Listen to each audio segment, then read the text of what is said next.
And welcome back to Lantern Corps video today. This one comes from some anti-Eric48, who asked the question, what is Arthur Morgan from Red Dead Redemption's Lantern Corps? I was supposed to say Pokemon team, but that's a different series. And this is, I have a base knowledge of where I'm going with this, but the problem is I actually never played Red Dead Redemption. Mark's played it. I actually like his opinion on this, but I don't have it.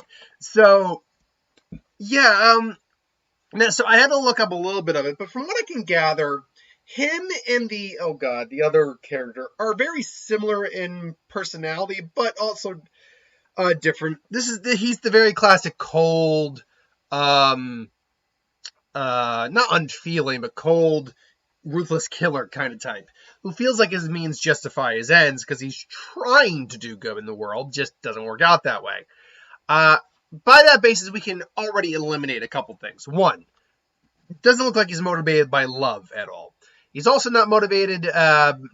He's also not the embodiment of life at all, and he does not seem to embody or carry hope with him. I think on greed, I don't know if the avarice works. And this is because it doesn't seem necessarily like he is completely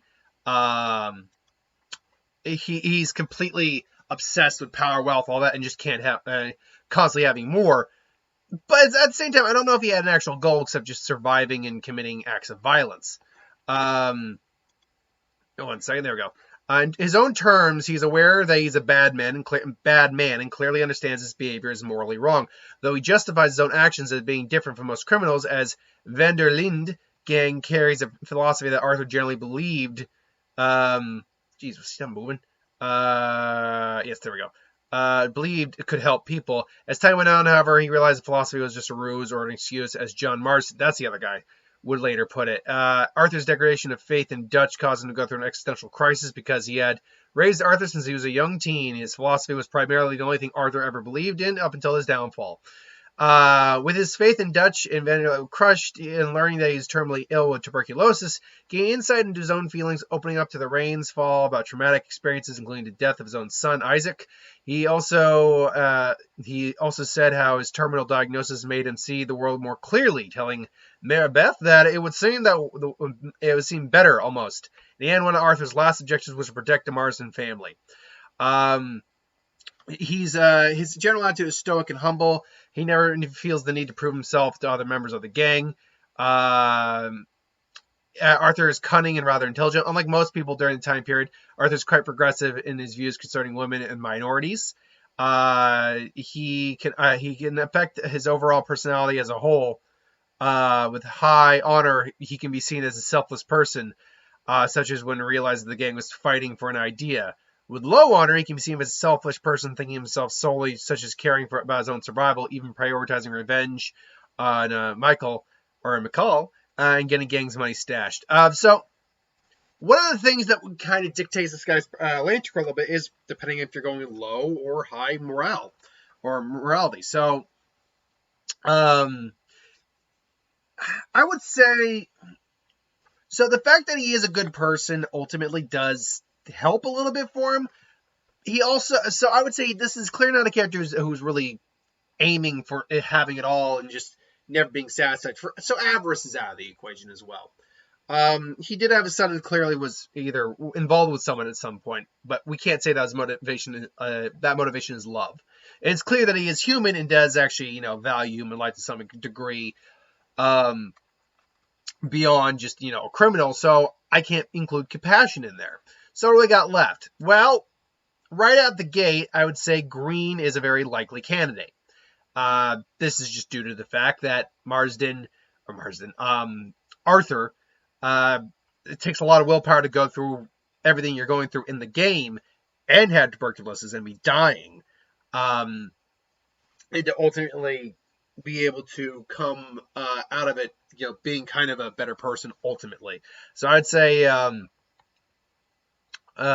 say Will's probably a okay candidate. Not a great candidate, but an okay candidate. Yellow, he is a feared outlaw, part of a feared gang. So Yellow, I think, at least has to be in the consideration. But last but not least, and I think this is actually probably the big one because he ends up dying in the end, um, is the Black Lantern of Death. And again, to qualify for a Black Lantern ring, which is a Lantern Ring of Death, you need to either be dead, have died, or be pretty much so engrossed in death that you kind of embody it. And as a killer in a gang for God knows how long, he is bathed in a lot of blood. Add on the fact that the guy is dead by the end of the series and was dying throughout the entirety of that and still taking out other guys. I think Black Lantern is probably the most likely candidate for a guy like this. Now, if he were alive between green and yellow, I would probably be the nice guy here and say green. No matter what, you are the protagonist in the game. So I would probably go with Will over yellow. Just because I don't know, again, I didn't play the game. I don't know how feared he individually was versus the gang. So my money would probably be on Will if he were still alive. But based on everything he's done in his life and where he ends up being, Black makes the most sense.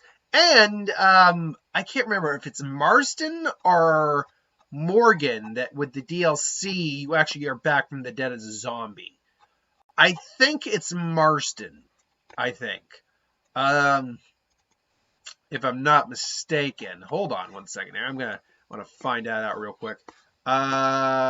Personality. Epilogue. Tends to give Marston a second chance of life. Foul fruit.